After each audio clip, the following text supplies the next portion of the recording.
Hi అండి, welcome to Enosh kitchen.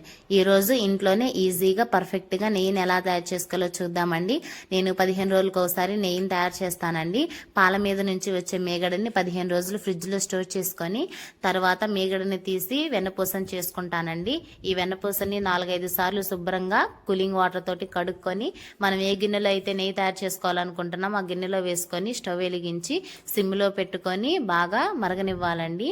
మనం ఎప్పుడైనా నెయ్యిని హై టు మీడియం ఫ్లేమ్లో అస్సలు పెట్టకూడదండి. సిమ్లో ఉంచుకొని మాత్రమే నెయ్యిని కరిగించుకోవాలి. హై టు మీడియం ఫ్లేమ్లో పెట్టడం వల్ల అడుగు అనేది మాడిపోయే అవకాశం ఉంది. కాబట్టి సిమ్లో మాత్రమే పెట్టుకుంటే ఆ స్మెల్ అనేది మనకు అర్థమైపోతుందండి. కలర్ అనేది చేంజ్ అవుతుంది.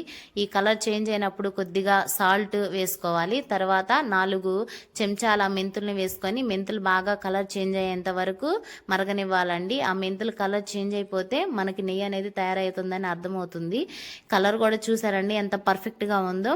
ఈ బబుల్స్ ఫామ్ అవుతున్నాయి కదండి. మనం నెయ్యి బాగా కాగిన తర్వాత ఈ బబుల్స్ అనేది పూర్తిగా పోతాయి. అప్పుడు మనం 2 రెమ్మల కరివేపాకుని వేసుకొని మనం స్టవ్ ఆపేసుకొని నెయ్యి పూర్తిగా చల్లారిన తర్వాత ఒక ఎయిర్ టైట్ కంటైనర్లో స్టోర్ చేసుకుంటే సరిపోతుంది.